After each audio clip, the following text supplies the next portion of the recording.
My name is Jamie Carrington, and at the age of 1, I was diagnosed with spinal muscular atrophy type 2. In all of my 18 years on this planet, I've never walked, I have never fed myself, I've never bathed myself, and I don't know what it's like to feel the grass below my feet or jump on the trampoline. But I believe in my Savior, Jesus Christ, and this is my testimony. Hey guys, welcome back to another video. Thank you so much for being here with me today. And I wanted to talk about a little bit about me, tell you guys about my personal life, how I came to Jesus, where I started, and yeah, so pretty much I was born normal, um, for the most part, as a little baby, as normal as a baby can be. And it wasn't until I was a few months old that my mom noticed I couldn't sit upright for a long time without falling over. I needed support. She noticed I never walked. I always army crawled. And so this was a concern for my parents. So they took me to the doctor, multiple doctors, to try and figure out what the issue was. And lo and behold, nobody knew. And for a while, my parents were really confused.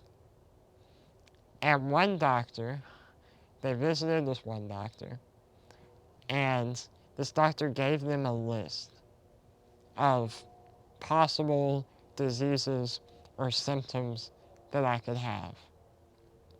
And the doctor was going through all the diseases, all the possible things that I could have. And he points to one disease called spinal muscular atrophy. And the doctor goes, "This is the worst one out of all of them.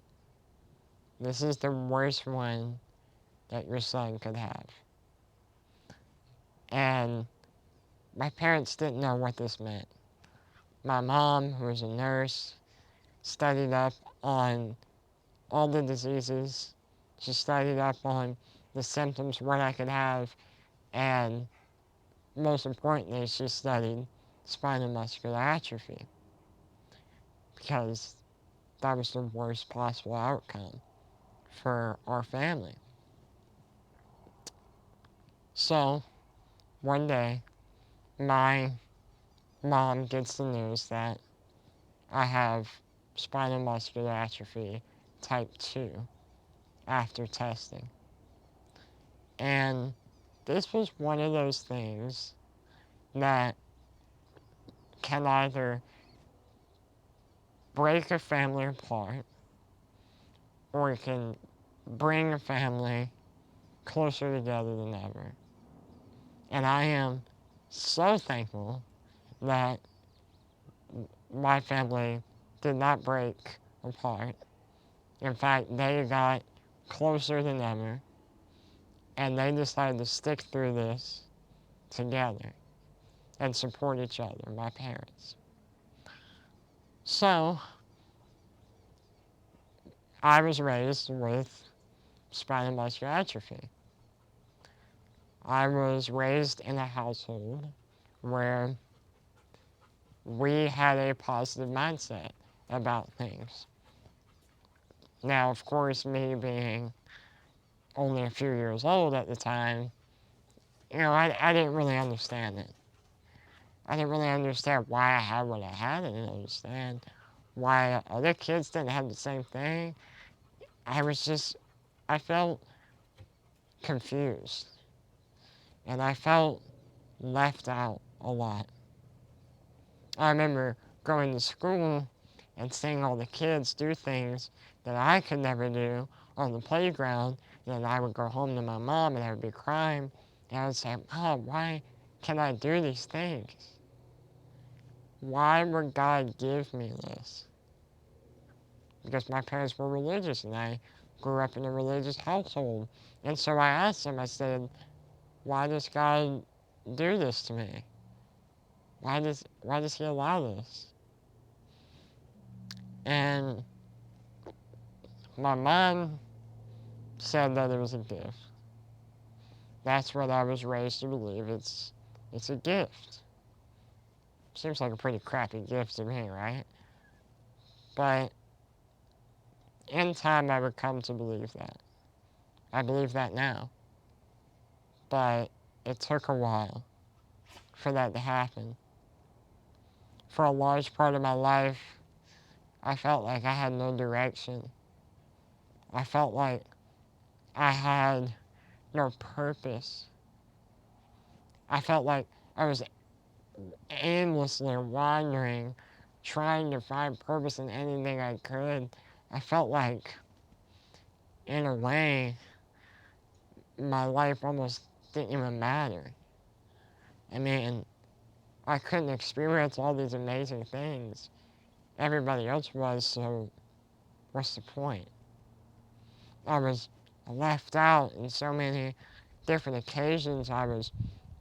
I grew up in such a loving and supportive household, but it couldn't ease that burden.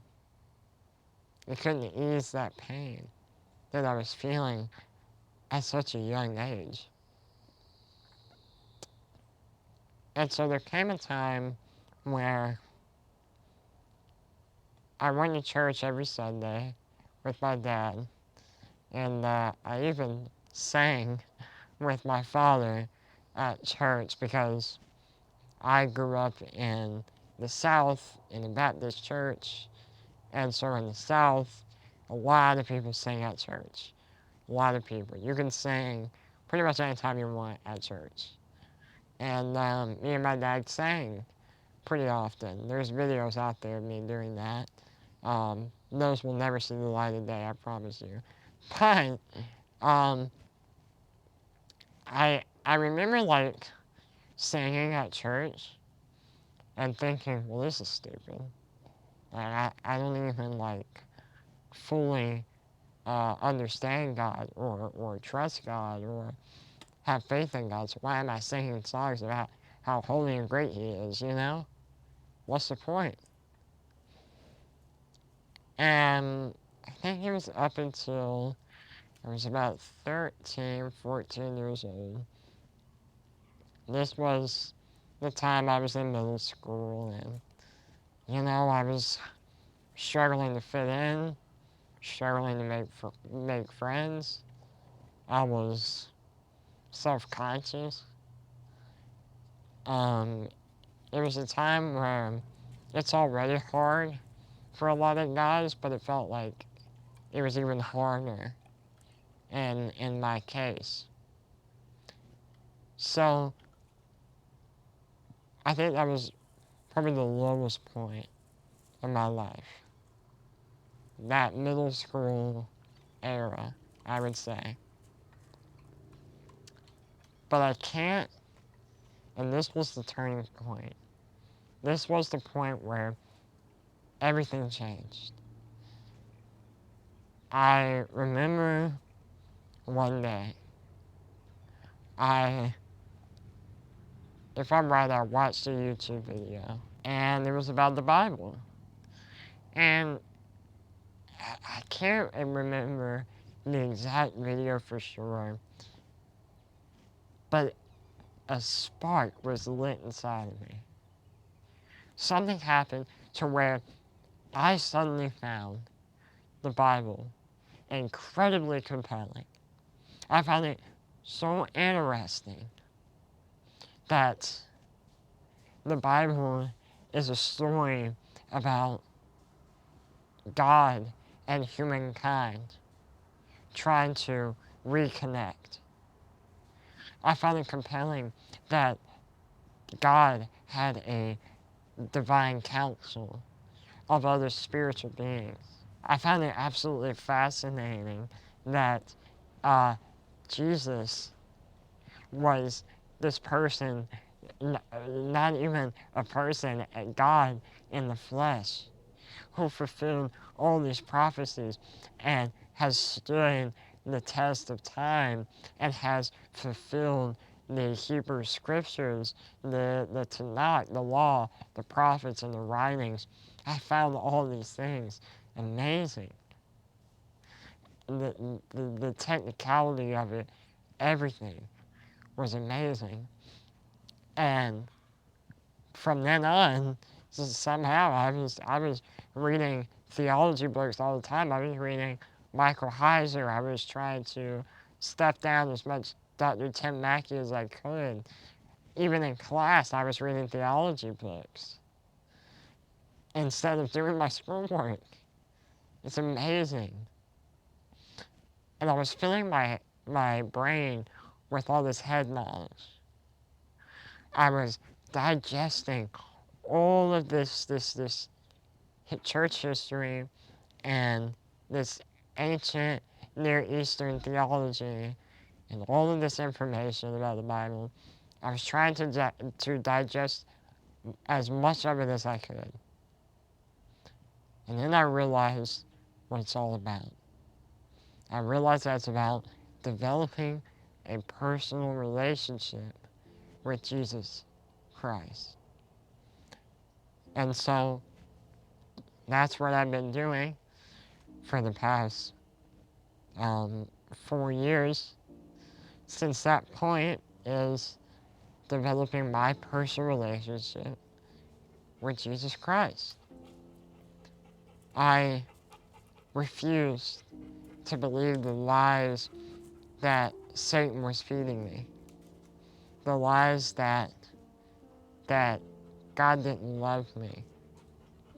That God was unfair. That I should just turn to other things to numb my pain. Like, I believed those for a while. And I realized that the more I believed those lies, that pain didn't go away. That pain stuck around, and it still ached, and it still hurt.